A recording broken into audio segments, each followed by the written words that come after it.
Good morning. I'd like to welcome everybody to the August program of the Carlisle Community Forum, which is a television show put on by the Council on Aging that provides information about issues and programs that are of interest to seniors in our community. In fact, many of these things are of interest to everyone in our community. So welcome to the program. It's August 21st, and it's a fairly nice day, but I hear there may be some thunderstorms this afternoon. We have a great program today. It's always a pleasure for me to come to do this because I find out a lot about what's going on in Carlisle and what's going on in the counseling aging. In addition to updates on all the programs from the CLA, we're fortunate enough to have Carlisle's fire chief with us to talk about his taking over the fire department, one, and number two, some specific issues that should be of great interest to seniors. So right now, I would like to introduce the people on the forum, and I'll go across your screen from your left as you look at your television. On the left is Jean Bagnashi, who is here representing the Friends of the Council on Aging, and she'll talk about some of the programs and things that the Friends are doing in supporting the program. Next to her is someone everybody knows, Angela Smith, who is the Director of Programming and Outreach for the COA and does about 200% of a normal person's work, but she will be going over many of the specific programs that are going on. Next to Angela is David Klein, who is our Director of the COA. How long now? Just over 7 years. Just over 7 years. That's amazing. I remember when we hired you. And David will also chip in with that and, on some of the bigger issues that are going on with the Council on Aging and senior programs. And finally, on your very right is Brian Saros, who has taken over the position of fire chief in Carlisle. He's had that now for a long time of 4 months. And he continues in a really amazing tradition we have of Carlisle residents assuming the leadership of the fire department. We've been fortunate to have a number of really fantastic people lead our on-call department in Carlisle, and Brian is our new chief. So we're excited about that in the program today, and we'll have the chance to have an interview with Brian and talk about some issues in depth. So with that, I would like to turn it over to David, and he'll give us some headlines of what the big issues that are going on with the COA. Thanks, Tim. Thanks very much, and hope everybody's been having a great summer. Just wanted to mention a couple things. One, although this is the end of August, our September-October newsletter is actually in our offices, and we'll be preparing to mail it out soon, so people should keep an eye out for that. We have, by the way, for people that aren't aware, that may not want to receive the physical newsletter, we do have an email version which goes out once a week, which is kind of a smaller version, but it's more up to date because it's weekly. It's called Bits and Bytes, and all you need to do to receive that is let us know your email address, and we'll be happy to add you to the list. And if for some reason you don't want to receive it, there's an opt-out version at the bottom. So it's just a MailChimp thing that gets mailed to you. But people seem to like it, the people that get it. And so it's because of this, you do, that's right, and even people in Concord and the nether regions of Massachusetts. But since this is the September-October issue, we're going to be talking about some of our fall events, and one of them is the Concord Carlisle Community Chest has a fundraiser that kicks off in October, and as Jean Bagnashi, our Friends group, is going to say, you can make contributions to our Friends group or to the Concord Carlisle Community Chest anytime, but they do these concentrated fundraisers to raise awareness and to get people thinking about what is done in the community by the various organizations like our Friends groups and like the Community Chest. So that's happening. And also the Community Chest has an event that they've been doing in the fall for I'm not sure how many years, but it's called Women in Philanthropy Luncheon. And I'm not sure if it's just for women, but I guess it's about women in philanthropy. And that is being held on October 16th at the Concord Country Club. And they're having a panel talking about various social services in the region. And I'm on the panel, so I'm honored to be on the panel for that. Now, bigger picture for Carlisle, Tim, you may remember, I think this started before you moved to Concord. We received a grant from the CHNA, which is the Community Health Network area that's funded by Winchester Hospital and Leahy Clinic. And it allowed us, this was about 4 years ago, it allows us to do a community health needs assessment, which is essentially a big survey of needs in the community. I remember this, yeah. Yeah, and then as a follow-up to that, CHNA gave us money for an implementation grant. And to back up for a second, they do this with communities in their catchment area, which is basically the Minuteman area. And over these past number of years, the two communities that have been doing it have been Carlisle and Boxborough. Okay. Concord has done it previously. And we've learned from what other communities have done.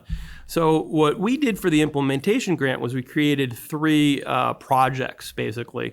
One was run more from the the Board of Health point of view, but it's been helpful for the Council on Aging. It's a community health nurse or a public health nurse. And so that was funded for the past 15 months or so, and it's going to go through November. And that's been good. We've been sharing a public health nurse, Trish McGean. Can you give an example of what that might? Sure. She's been helping with blood pressure clinics, and also we've had her follow up with some of our seniors that have had some medical issues, and she's had monthly Ask the Nurse. So if you had a question and you were concerned about something, not for a particular diagnosis, but I've had this issue where I'm taking this medicine, does it conflict with this? Then you could go and meet with her. So this is sort of a non-stressful way to approach a medical situation, right? Right. Sure, and it isn't just for seniors. I mean, it works for us because we can bring Tricia in at an event or something. But Linda Fantasia and the Board of Health have been using it more broad-based as well. And the good part is people will get to know her, right? Right. Yeah, Right. yeah. And so that's worked out well, and I think that Linda will probably be going to the Board of Selectmen and asking for continuation of funding, and we'll see how that goes. We would support that. Having a public health nurse is a great thing in a community, even part-time.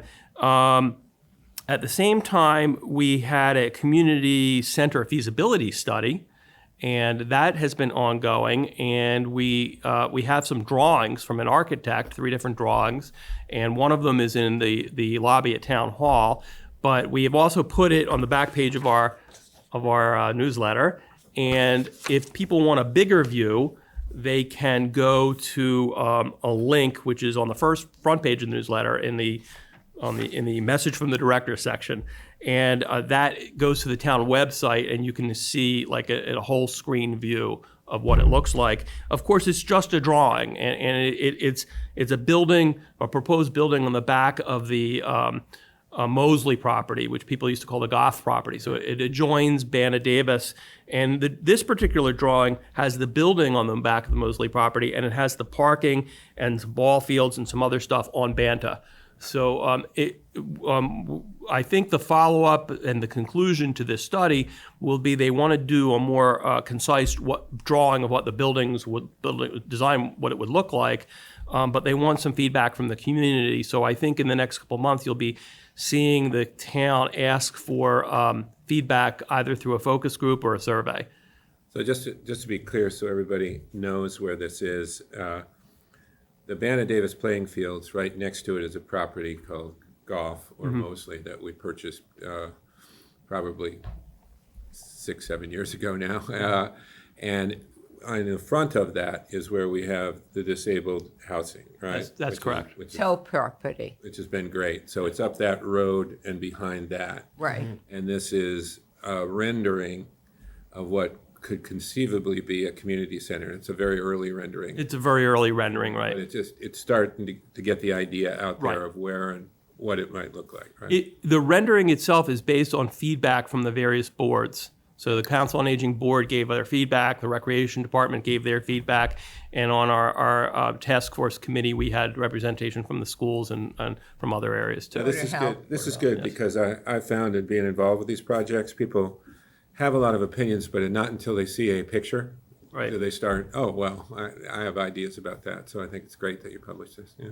Right. So thank you. And so we're going to be soliciting some more feedback, I guess, because the architect wants to flesh it out, and in order to have it fleshed out, they feel that they need more community feedback. Yeah. So we'll do that, and then the project will be wrapping up this fall.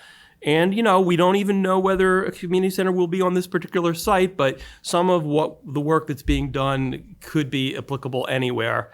Although from the architect's point of view, this is the site that they're working on. So, we travel around a lot in the United States, and I have to say that there are many regions. In many regions, they are way far ahead of us in terms of these community centers and places that support people's gathering for all ages. I mean, the pools and and they're very impressive. We were in Colorado, and we were at one that was extraordinarily impressive. But I think Massachusetts, in particular, because of all the 370 towns, has a more difficult time. Right. We're a smaller place, I guess. It moves along. Right. But hopefully, if this were to come to fruition one day, it would be an area that the town doesn't currently have, functions that the town doesn't currently have, or that augment and complement what we have existing. Complement the library, not take the place of the library, obviously, for You example. don't miss your exercise classes in here, would We you? might miss our exercise class. And I'd surely miss schlepping everything everywhere. But hopefully it would be a great resource for the community in a lot of different ways, including other departments you wouldn't think of, the fire department, the police department, that want to do things that they don't have room to do. So hopefully that would work out. And the last thing, and I usually don't talk this long initially, is we have a transportation program. It was a pilot program that we have with the ride-sharing firm Lyft, where we're offering $10 discounts on Lyft rides. People need to just tell us that they want to participate. They have to be age 18 or above, and have some type of transportation challenge, or they can be age 50 or above and just they don't have to have a transportation challenge. They're just eligible. And we add them to a list that gets sent to Lyft, and Lyft applies the discount directly to the app on their phone. So when they go to book a ride, the discount is indicated right away. And that's up to 4 rides per month. We have right now, I think, 49 people registered for it. And it hasn't been used extensively, but when it's been used, people have given us good feedback. So their interaction at that point, is directly with Lyft. Yes, You just call up Lyft, and they know right. that they'll get this discount. By the Exactly. Lyft also gave us some capability to book rides ourselves through the COA, and we've used that on a limited basis for times where, for some reason, one of our drivers is going in this direction and somebody else wants to go in another direction, and it's bailed us out a few times. I think it's great. I mean, Carlisle is great in so many ways. Accessibility is not one of them, and the more you can do for people who want to get out and around. Yeah, and our message is you could register for this, and then whether you use it or not is up to you. If you don't use it, that's fine. But if you've never used it, to get to Concord, for example, it costs between $12 and $15 on Lyft. So if you get $10 off, then all of a sudden it's a $2 ride or a $4 ride. And why not try it? Why try it before you actually need it? I think is our philosophy. Anyway, with that, Tim, I'm going to turn it back over to you guys because I think we've got a lot to get to. I think we should go right to you and Brian. All right. Well, thank you very much, David. And we'll be back to David and Angela for another dip in all the many programs that go on in Carlisle for the aging.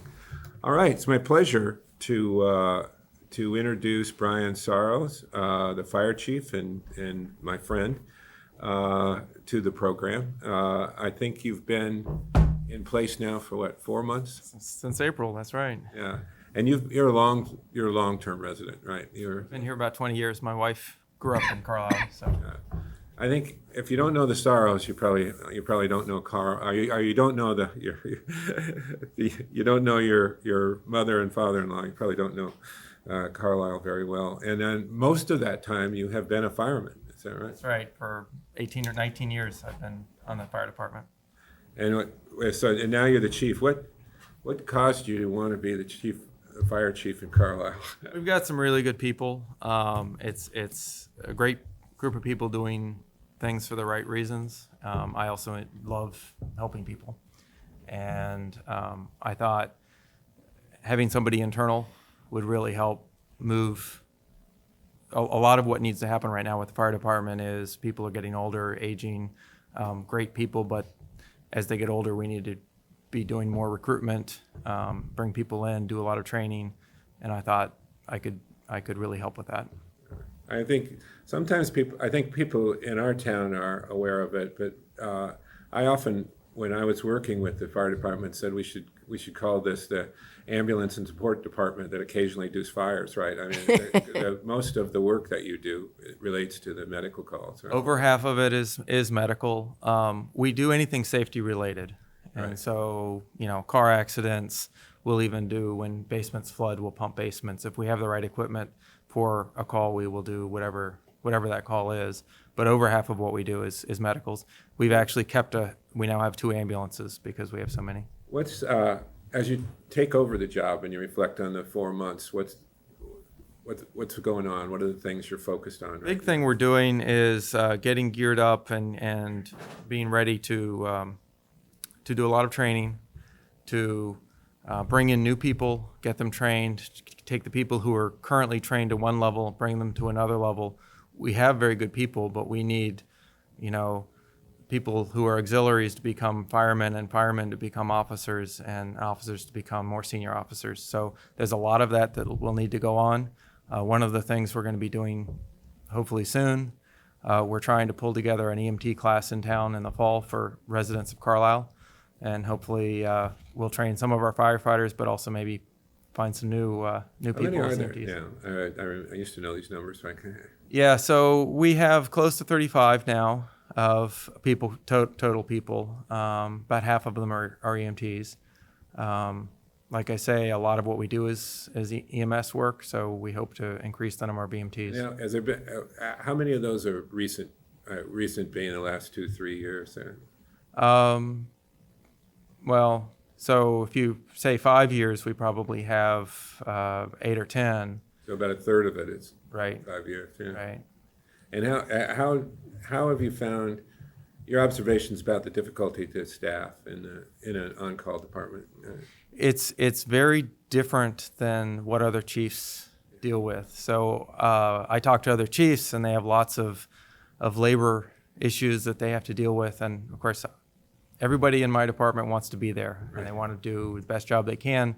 I don't have those kinds of issues. But also, you talk to chiefs from other towns, and they have no idea, that they don't have an understanding of the kind of recruiting we have to do here. It's interesting, the kind of people we do best with is somebody in their 30s with a couple of kids. If you have kids in town and young kids, then you're going to be here for a while. And, most of them think that they're so busy that they can't do it. Well, we all are. And it's those people who are going to be around for a while, who are invested in the community, who actually do well. So for us, other towns, they're finding 20-year-olds and making firefighters out of them. For us, we're finding 35 and 40-year-olds who are very accomplished people and making a team out of them. And it's a different exciting. approach. We're starting to have some women, right? We are. Because We are. I met some at Old Home Day. That's right. I thought it was great. That's right. It is great, and we're enjoying that. It brings new life to the department. It's also very helpful for medicals a lot of Right. times.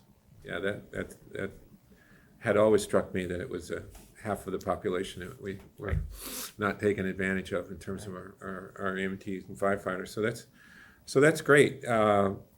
Let's talk about some issues that could be of particular concern to seniors. And I think one of the things that immediately comes to mind is the whole idea of the call, the 911 call. I have an issue, and I have to call 911 to get assistance from the what in our case will be the fire department. The first issue to talk about is, when do I make that call? What is the right circumstance from your standpoint of a person because I'm sure every senior, particularly in the first few times they do it, should I call them? Should I not? So what's your observation on when a person should call? Right. So I mean, basically, it's whenever there's a situation they can't take care of themselves. So they've fallen and they can't get up. that's a fine time to call us. We get plenty of those types of calls. If you have a problem and the weather is really bad and you can't get yourself to the hospital and you don't have another way to get there, we've done those kinds of calls if you medically need to go. So basically, it's anytime there's something that is beyond what you're capable of. Right.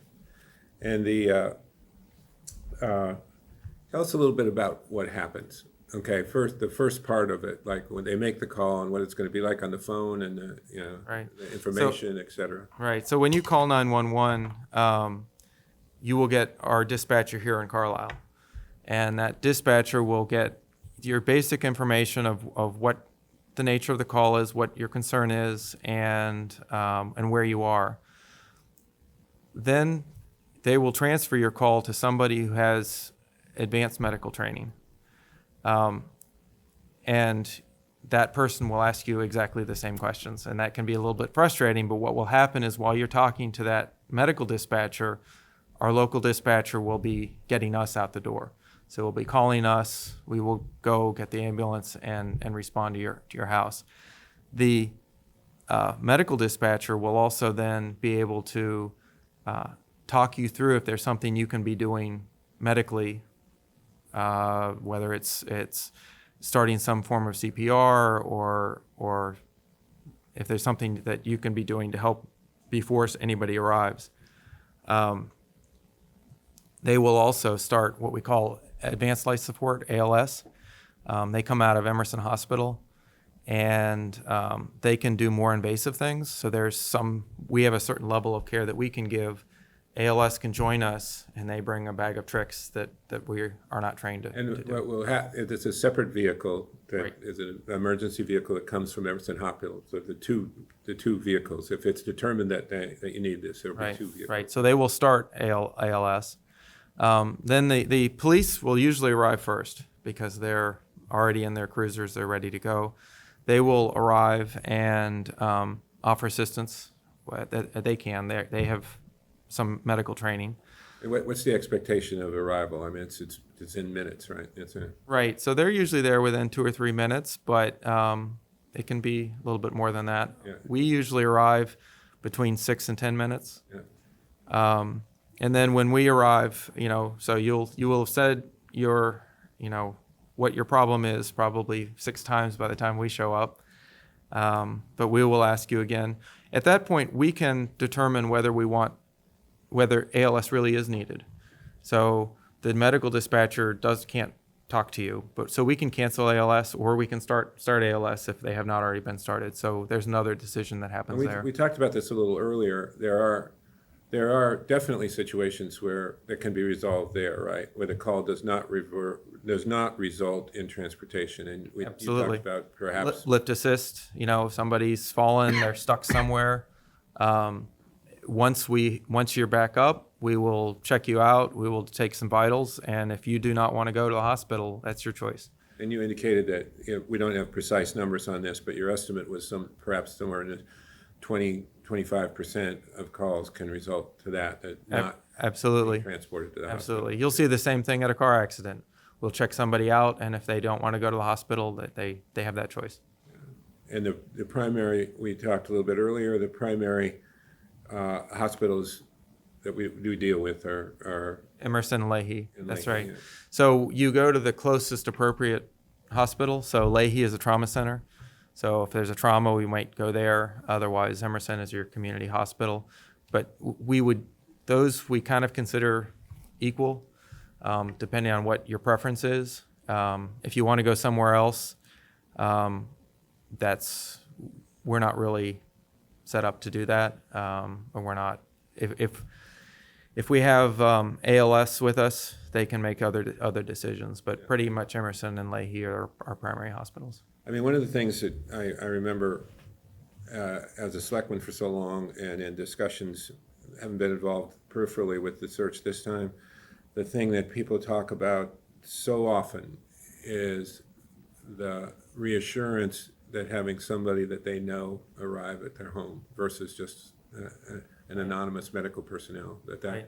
That's something very special about Carlisle. Right, and we try to be advocates for our patients, both with the other medical staff, but also, if you don't want to go to the hospital and we think you really should, we will try to talk to you about that.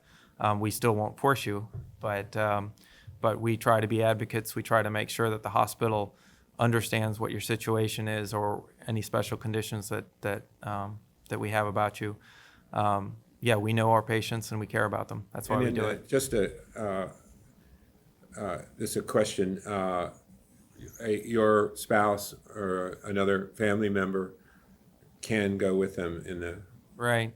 So we, in a normal course of events, don't transport you back. So that's the only issue. But yes, we can have somebody go with us.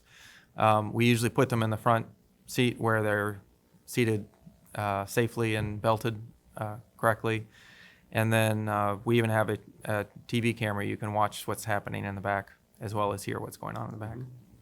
So be mindful of that you're certainly going to want a person to be there if that's reassuring to the person, but be mindful of the fact that the transportation doesn't come back, right? Right. Yeah. Right. So if, just on this whole nature of the call, is there anything, in summing up that part of the discussion, what are the thing you want most seniors to know about a 911 call? But basically, we volunteered to do this because we want to help our neighbors, and so don't be embarrassed to call us. We're there to help you. That's what we want to do. Sometimes people are concerned. They say, "Oh, I'll be in the mosquito this week." We're careful about that. We don't put personal information in the paper, and we don't share it with other people. So we respect confidentiality of the people. So don't be afraid to call us if you need us, and that's what we're here for.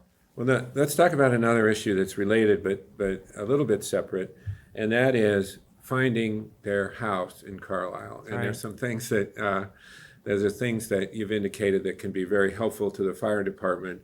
And these are things, by the way, that should occur long before a 911 call. That's okay, right. you want to mention some Right. of those? So one of the things is house numbers. So we respond in all kinds of weather, in all kinds of situations. It's night, it's dark, it's daytime. Most people consider their house numbers to be important for the postman to be able to find their postal box. So they'll have a number on a rock on the ground, or they'll have it on the side of one side of their postal box.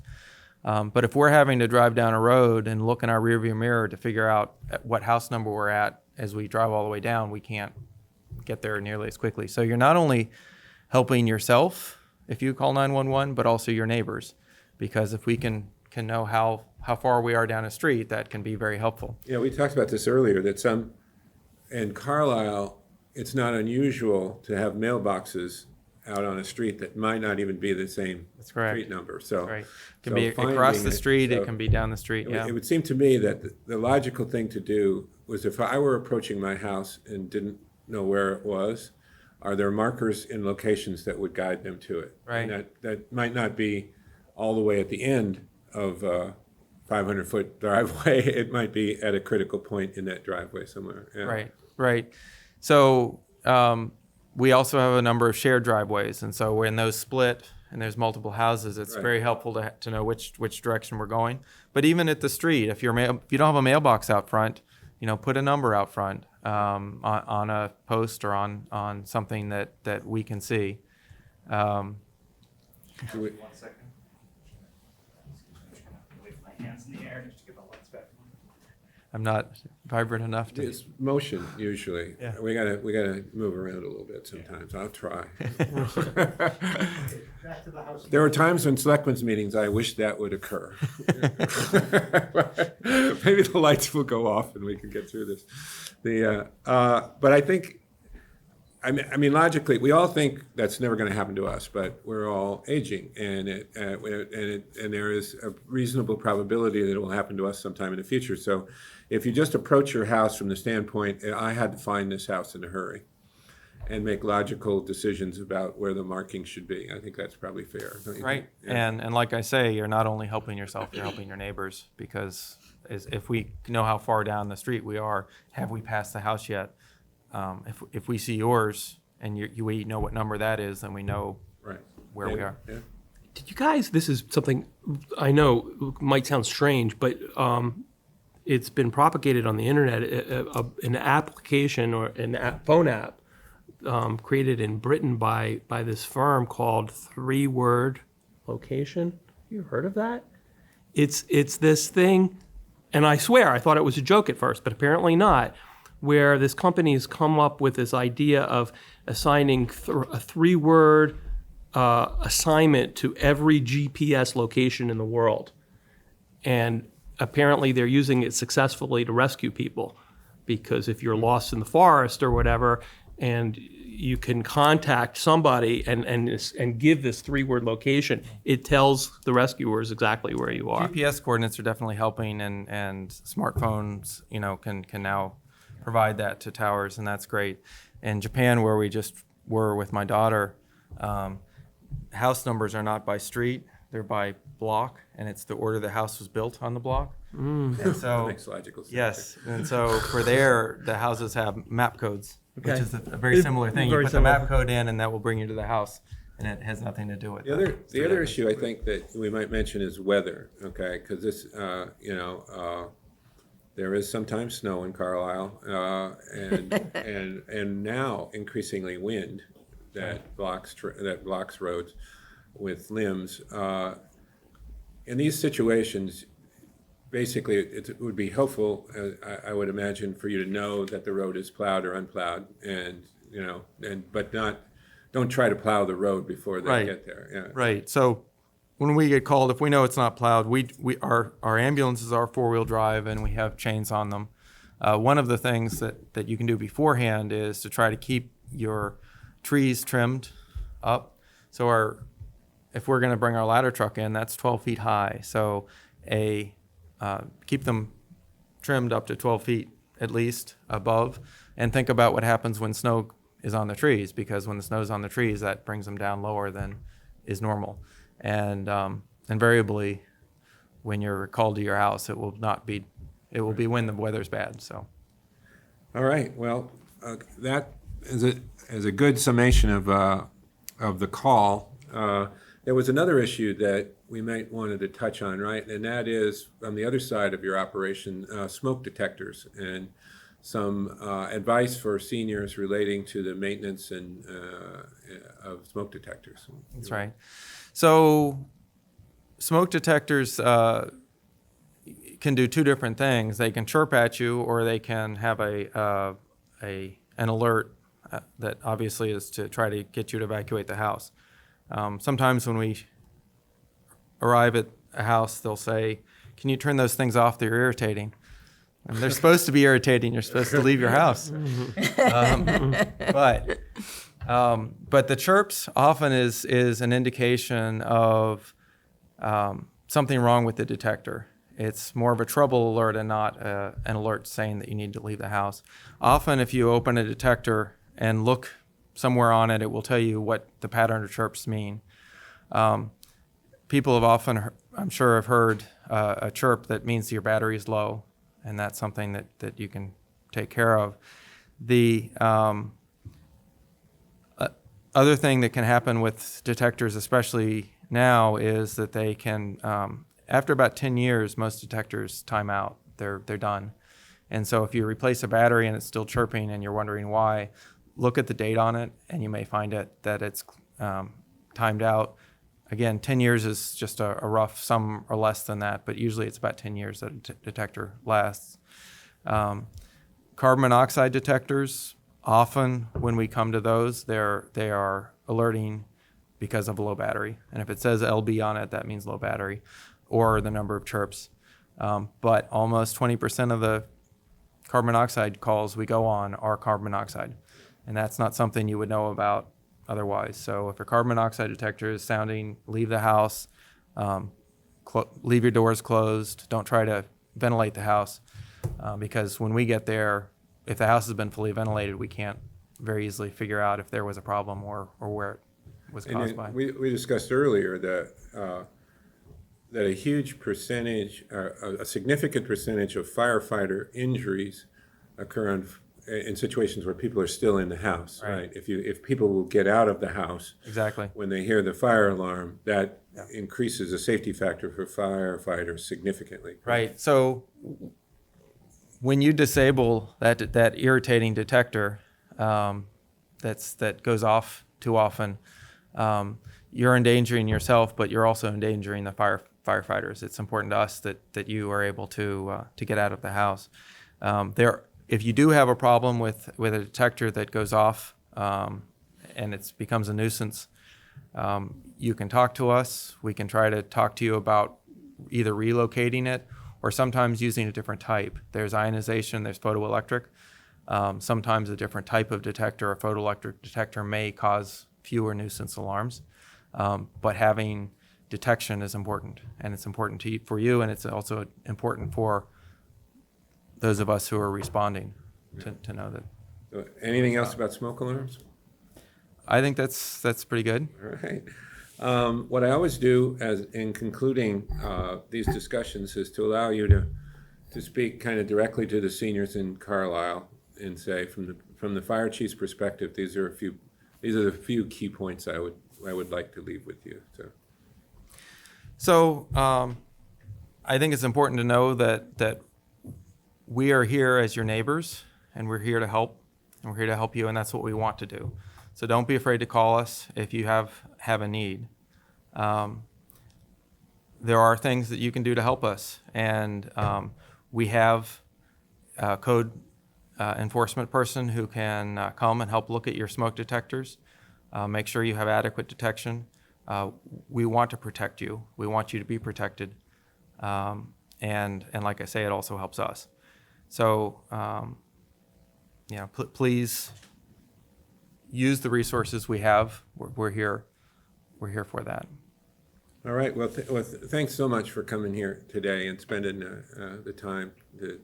I have one question for Brian. So when you're recruiting, do the people that are going to work for the fire department as volunteers need to work out of their homes, or can they work in another location and having them here nights and weekends enough? Right. So there are two things that usually people are concerned about. One is that, but I can't carry a 300-pound person over my back on my way out. We work as a team. And as a team, you can do amazing things. And so each individual doesn't need to be able to carry a 300-pound person over their back. The next thing is signing up for shift work. We don't really work in shifts. We have a computer system you can call and say you're available. Once you say you're available, then if you're called, you need to come. But we need summer weekends as much as we need weekday during the day. So yes, we have needs during the day, we have needs at night, we have needs on the weekend, and if you can fit any of those needs, that's what's helpful. Is there an age limit? For firefighting, there's 65 is the age limit. For EMS, we don't believe there's an age limit. We have people who are over 65. Cool.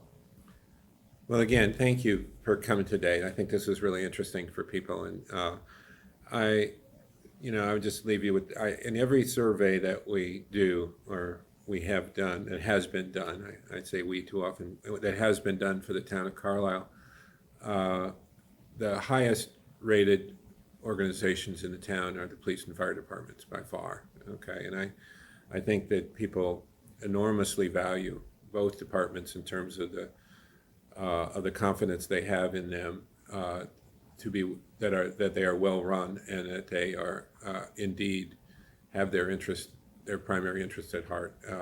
So that's a great thing, and there aren't a lot of forums where people can express that. So I would tell you that I think speaking for the people that you protect, I think they have a great appreciation, and thank you personally for taking on this role. Appreciate that. Yes, no, we come to people when they're having their worst days, and it's quite an honor to be able to help them.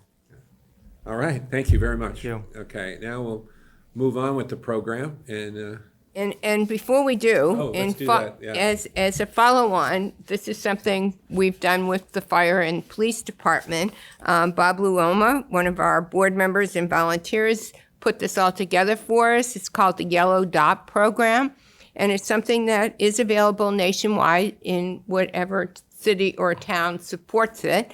But we're hoping that more and more city and towns do it.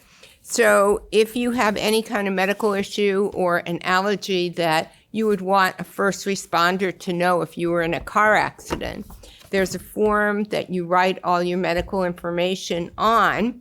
It goes into a yellow envelope, which goes into your glove box, and a sticker goes on the back of your car on the driver's side rear. And so an EMT will see this sticker and hopefully understand that there's information inside. So if you're diabetic and you're driving erratically, well, maybe that will help the policeman know to not assume you're drunk, but rather maybe you're having a diabetic episode. So that's one of the things we're doing together with the police and fire. And you can get these from either the COA, the fire department, or the police department. We all have some, and they're free. And we also have File of Lives, and these also help the fire department. We have them here at the COA. You list the same kind of information, who your doctors are, who's your emergency contact, what medicine are you on, do you have any particular medical issues. You put it in this kind of folder on your fridge.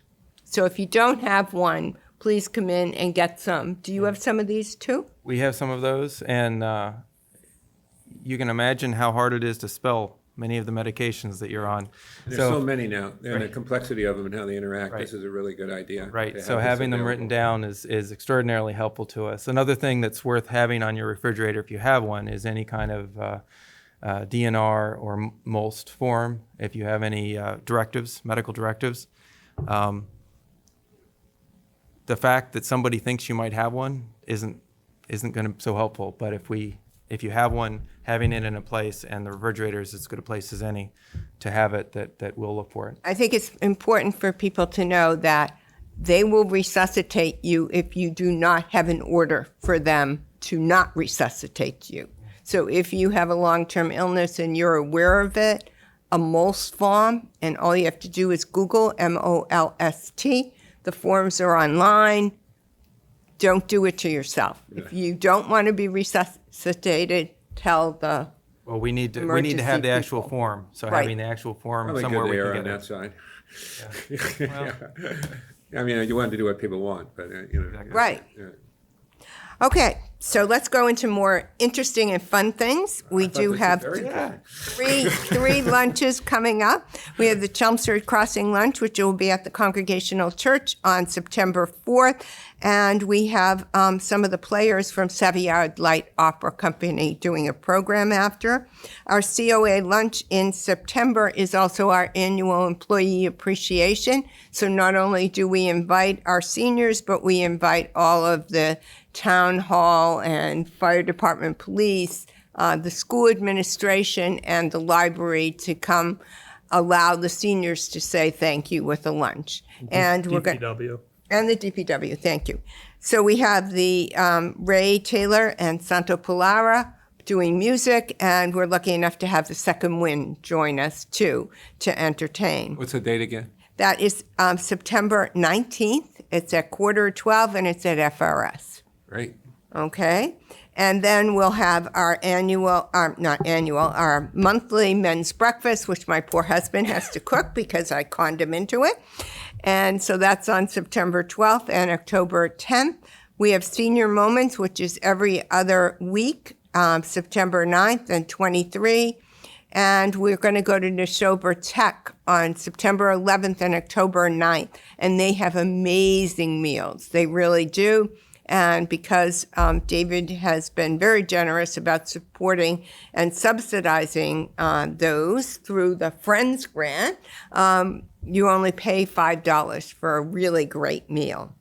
So There's one other October Chelmsford Crossing lunch on October 3rd, and that will be at St. Irene's, and we have the Concord Players doing skits for us. And we have our flu clinic here in this room on October 4th from 10 to 11:30, so that's free. And we want to remind people about the town-wide new emergency notification system. And on our newsletter, and it's been in the Mosquito as well, is a link on how to get yourself registered, because the old system is no longer in use, is my understanding. The link is to a link to the town website. So you can always also just go to the town website to look for it if you don't get the newsletter. And there's an MBTA Charlie card if you're 65 or older and you want to get reduced rates, half the price of going on the bus, the train, or even the boat. Just give us your name. We have to get 15 people. Once we get 15 people, and it's from any town. I think it's great. We did it, and it's amazing. It's very easy to use. It's very easy to reload, and you get your own separate card.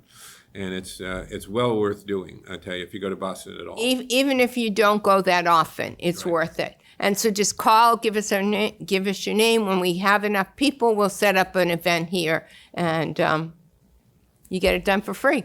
And you don't have to go into Boston and wait in line. Yeah. David, do you want to talk about transportation? Well, I want to talk about some trips that we have coming up.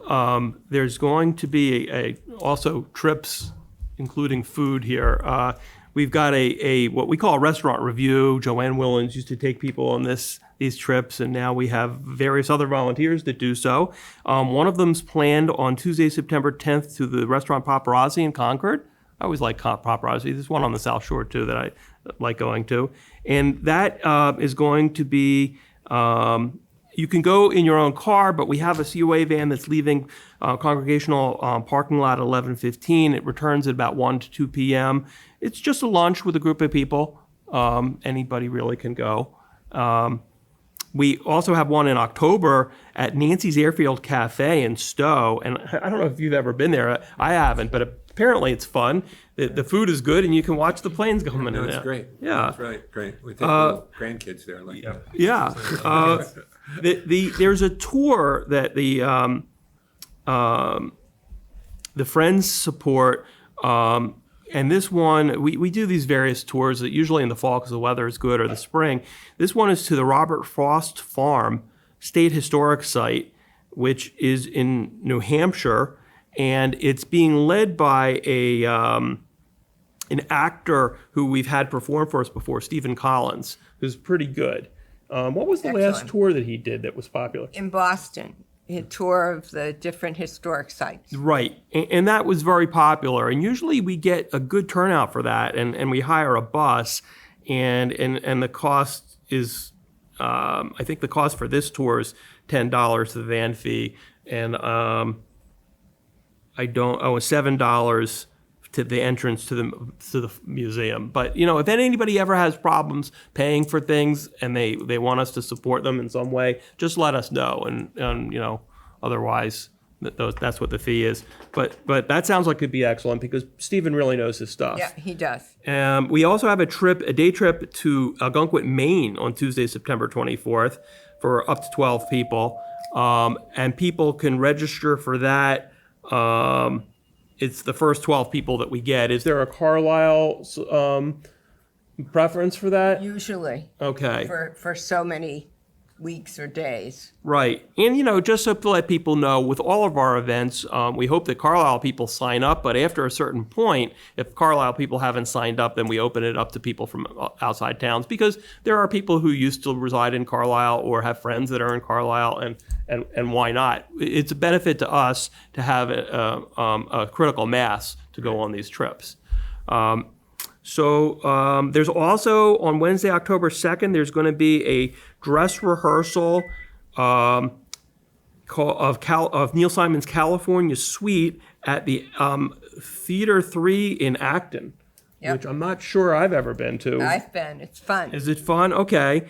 And that's it's when they do these dress rehearsals, whether it's the Concord Players or in this theater, usually it's either free or it's a reduced rate. In this case, it's $5 at the door. So usually by the time they're at dress rehearsal ready, it's pretty much, Usually. they're pretty good. It's Right. fun too. Yeah, it's fun. We have fun there. Yeah. So that's what I've got at the moment. Okay, why don't we go to Jean? Okay. Let her tell us what cultural programs are coming. I'm just overwhelmed with the number of I just events introduced and- Jean Bagnoshki, okay, who's the representative of the Friends on the Council on Aging. Jean, on your screen, and her husband Chuck on the other side of your camera, who's our tech this today, were the first people we met in Carlisle 40 years ago. So, and now we're doing the COA TV show. We came from figuring out how to take care of a house in the woods. Now we're doing the TV show in Carlisle. We appreciate the friendship through the years and look forward to many more. But I, again, am overwhelmed with the number of events and things that we can choose to do and the transportation to get there and the people we get to meet. But as representing the Friends, I'm happy to announce our fall lecture series, which is coming up very soon. And this is sponsored with the Friends of the Carlisle Council on Aging and the Gleason Public Library. The lectures are held in the Hollis Room upstairs in the library. They're always at 1:30. Well, so far, this program is 1:30, but that's pretty typical. And 3 people who have been here many times and are well-regarded and always draw a big crowd will be talking to us again. And starting things off on September 25th and on October 2nd, Gary Highlander will be speaking, and his talk is entitled Duty, Honor, Country, America at War, 1941 to 1945. And events like Pearl Harbor, D-Day, Rosie the Riveter, Yalta Conference, and Truman's decision to drop the bomb on Hiroshima and Nagasaki will be discussed. Following that, on October 16th, Richard Travers, who is most entertaining, will be doing his musical talk, and this is going to be a lecture which is including rural and urban selections of music passed down through the generations, from the cities to the mountains and back again, highlighting performers such as the Carter family, Bob Dylan, Woody Guthrie, Joan Baez, Peter Seeger, all people that I certainly Grew up appreciate. with. And these will, and then he'll come into the current performers, such as Alison Krauss and the Punch Brothers. I do not know those people, so I'll be looking forward to learning about them. Richard Travers will be back later in October, on October 23rd, and this is touted as one of his favorite lectures, and it's examining the use of music and its important role in the military, not just simply for therapeutic reasons or for marching, from sunrise to sunset, from the battlefield to the final resting place. Music is front and center in all branches of the military. So I think that is apt for what we're looking at as far as our country and its ceremonies, all of which we have shared, I'm sure. Finally, These are pretty popular, right? they're very Yes. popular. And you reserve? Is that Yes, right? Yes, it's each one has to be each talk has to be reserved separately by calling the library at 978-369-4898. 4898. I always get them And reversed. they do 489. fill up, so I mean, Yes. doing this earlier than They're- later. You they're might do very- the dates again? Very well attended. I will wrap up with that. The last one is Religion and Myths with Jason Giannetti on October 30th and November 6th. The 2-part course seeks to unpack the meaning of myth and the function it plays in the various forms and discover why the facade of myth cannot simply be dropped in favor of the facts it attempts to convey. he is very interesting, and I know I've learned a lot in past lecture series from him and his talks. So again, the dates are for Gary Highlander are September 25th and October 2nd. For Richard Travers on American folk music, October 16th, and his military music, Richard Travers again, October 23rd, and then Jason Giametti, his two-part series on October 30th and November 6th. And not to be missed, these are always very, very well attended. There will be refreshments, and again, registration is necessary for each series. So to switch from that, as David mentioned, the Friends are always happy to accept donations. Where are we in the program? Our kickoff for fundraising is in November.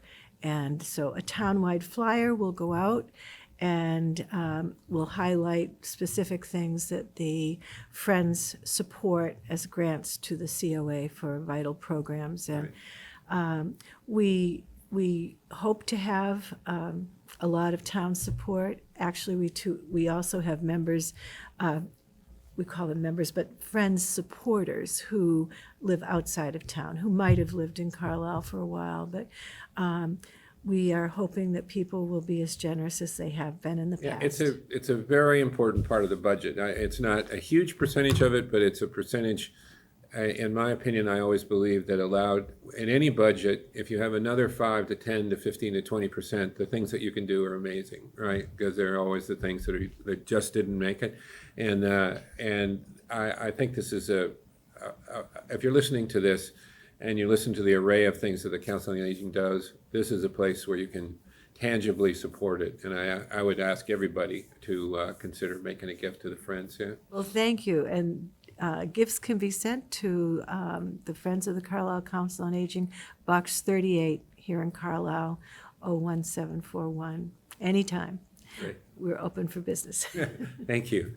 Anything else you guys want to add here? We have a couple of minutes left. I've got quite a few programs, so I'll just quickly go through them. We're starting our community conversations again, starting in the fall. We have one on September 26th on decluttering. And on October 29th, we're going to go to the school and do our annual with the Chinese students. And we have meditation every Monday. We have Reiki once a month for September. It's on the 26th. We have 2 knitting groups. We have a social hour at Benfield on September 16th. We want to remind people to join the community chorus, and the first open rehearsal is September 16th, and Pass It Forward Day is on October 5th. We also have Now, the course is fantastic now. The new Right. director is great. We also have exercise classes. I think that was the last thing that Angela wanted to hit on. Monday through Friday, we have different exercise classes. I don't think we have time to run through all of them, but each day of the week we have a different class. Tap dancing, Zumba, Tai Chi, yoga, line dancing, fitness, cardio, and Sama, which is Senior Approach to Maintaining Agility. We have blood pressure clinics at our lunches. We have a podiatry clinic on September 9th and 3rd by appointment, which is held at Benfield. We have Haircuts to Go, which occurs here at Town Hall. And that, call the COA for an appointment. Yep. They're very cost effective. And we have walking in the Carlisle School Gym. Contact the facilities department at the school. Yep. At 371-2279 if you're interested in walking. And there's an outdoor walking group that is meeting at Center Park for a 2-hour walk at a moderate pace, led by Jane Anderson or Helen Young. And those are 2 hours, so it's a really good walk. I think a little bit quick. Okay, We're quick. just We about have book done. group on September 9th with Mary Zoll, and we also remind people open enrollment for Medicare runs October 15th to December 7th. We will have a presentation here in the Clark Room on October 31st. And we have a pilot for chair volleyball, which is a new program we're I saw those starting. pictures in the paper. Look great. We're running out of time. It was a great program today. I want to thank Brian again for attending, and thank Jean for attending from the Friends, and of course Angela and David. I thought this was an excellent outline of information that's important to seniors. Our next Carlisle Community Forum in September will feature the Minuteman Media Network. Aaron Stevens, who is now running that, as some of you may know, things have changed related to the community TV, and we're going to learn all about that next week in the community forum. So thanks everybody for listening, and have a great rest of the summer. It's not over yet. We still have a few months, and particularly the fall here in New England. It's fantastic. So thank you very much, and good afternoon. Thanks, Tim. Thanks, Tim.